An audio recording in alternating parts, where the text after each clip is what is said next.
Potter profile on Cho Chang. A cast Aspell series. Cho Chang was born between 1978 and 1979 into a wizarding family. The name Cho is common in Asia, which means butterfly. Her surname Chang is a common Chinese name which has several different meanings, including prosperous, bright, and unhindered. When Cho was 6, she became a huge Quidditch fan and supported the Touch Hill Tornadoes. In 1990, Cho attended Hogwarts School of Witchcraft and Wizardry and was sorted into Ravenclaw and became friends with another Ravenclaw, Marietta Edgecombe.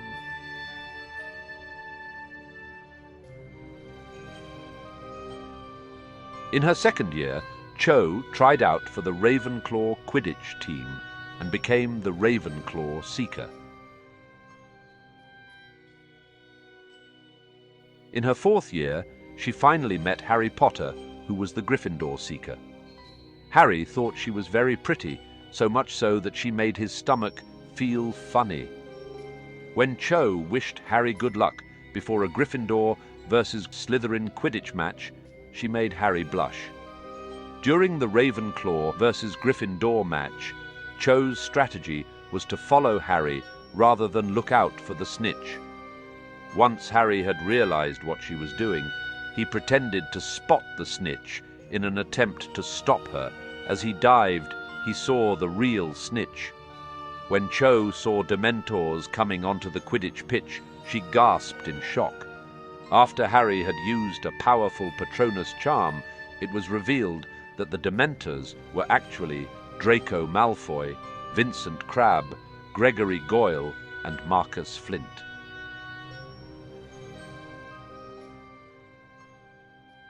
Cho attended the Quidditch World Cup final with her family on the 25th of August 1994.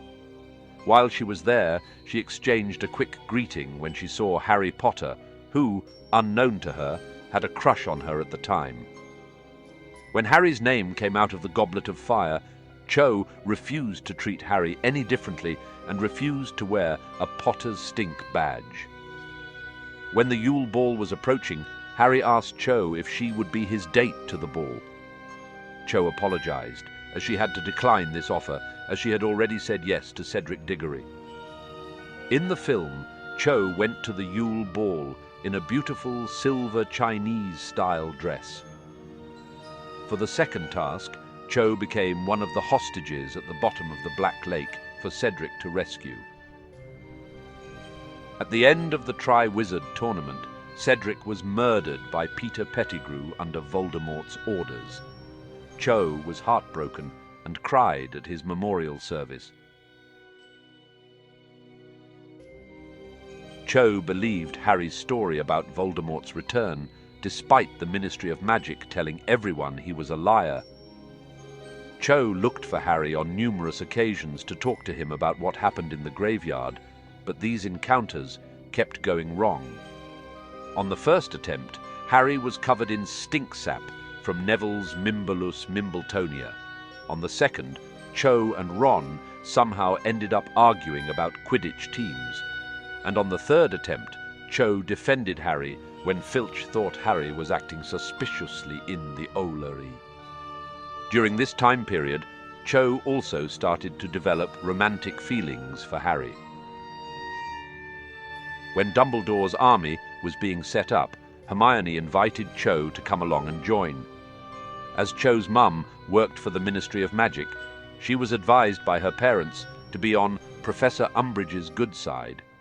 Cho, however, didn't care and wanted to learn how to fight against Voldemort and the Death Eaters, especially after what happened to Cedric the year before.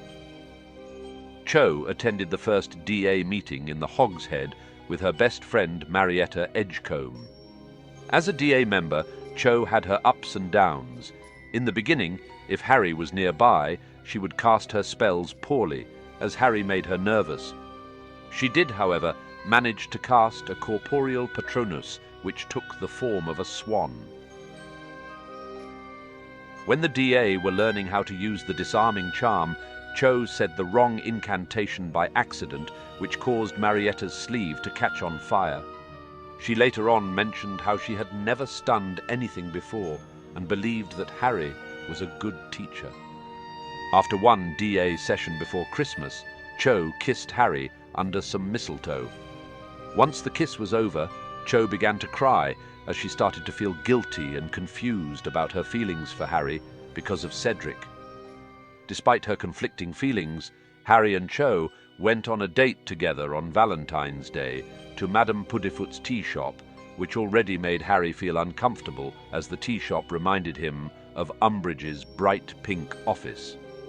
The date became very awkward extremely quickly. When Harry mentioned that Hermione wanted to meet them later on in the Three Broomsticks, Cho became quite jealous and told Harry that Roger Davis had asked her out a couple of weeks ago, but she declined. She then started to stir the conversation towards Cedric.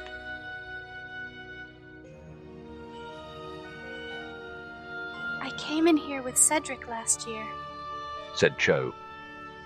In the second or so it took for him to take in what she had said, Harry's insides had become glacial. He could not believe she wanted to talk about Cedric now, while kissing couples surrounded them and a cherub floated over their heads. Cho's voice was rather higher when she spoke again. I've been meaning to ask you for ages. Did he mention me at all before he died? This was the very last subject on Earth Harry wanted to discuss, and least of all with Cho. Well, no, he said quietly. There wasn't time for him to say anything. So, do you get to see a lot of Quidditch in the holidays? You support the Tornadoes, right? His voice sounded falsely bright and cheery. To his horror, he saw that her eyes were swimming with tears again, just as they had been after the last DA meeting before Christmas. Look, he said desperately, leaning in so that nobody else could overhear. Let's not talk about Cedric right now. Let's talk about something else. But this, apparently, was quite the wrong thing to say.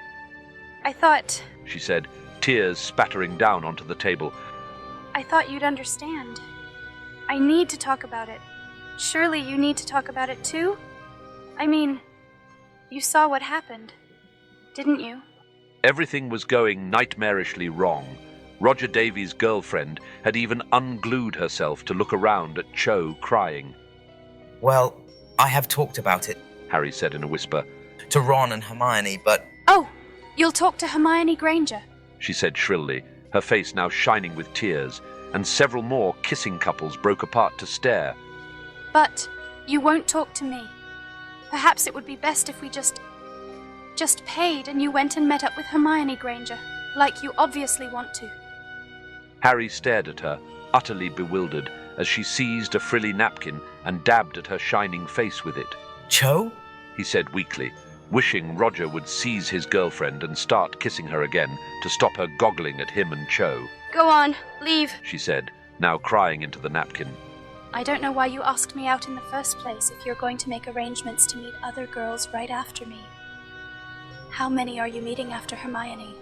It's not like that, said Harry, and he was so relieved at finally understanding what she was annoyed about that he laughed, which he realized a split second too late was a mistake. Cho sprang to her feet. The whole tea room was quiet, and everybody was watching them now. I'll see you around, Harry, she said dramatically, and hiccuping slightly, she dashed to the door, wrenched it open, and hurried off into the pouring rain.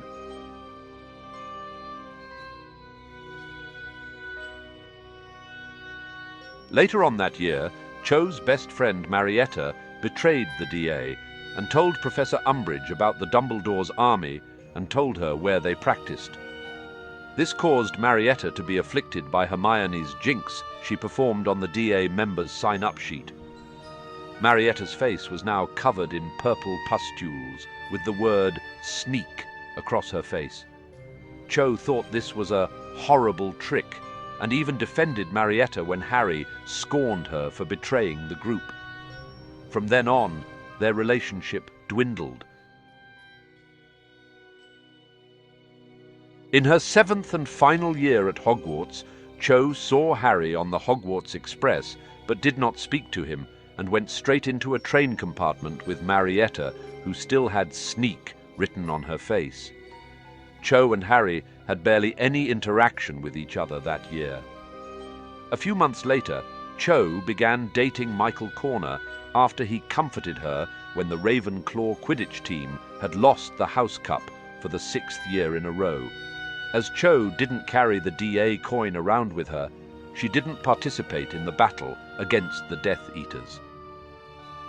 Cho attended Professor Dumbledore's funeral with the rest of the Hogwarts students.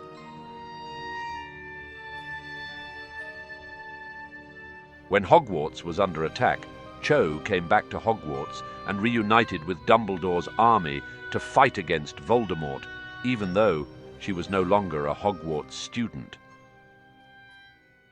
When Harry was looking for the Ravenclaw diadem, Cho offered to take him to the Ravenclaw common room to see Rowena Ravenclaw's statue, but Ginny intervened and suggested that Luna should take Harry instead. At some point, during the second stage of the battle, Cho and other Hogwarts students were pushed back into the Great Hall. Cho witnessed Harry defeating Voldemort in the final battle, which subsequently ended the Second Wizarding War. After the battle, Cho was seen sitting with her friends Katie Bell, Leanne, and Padma Patil.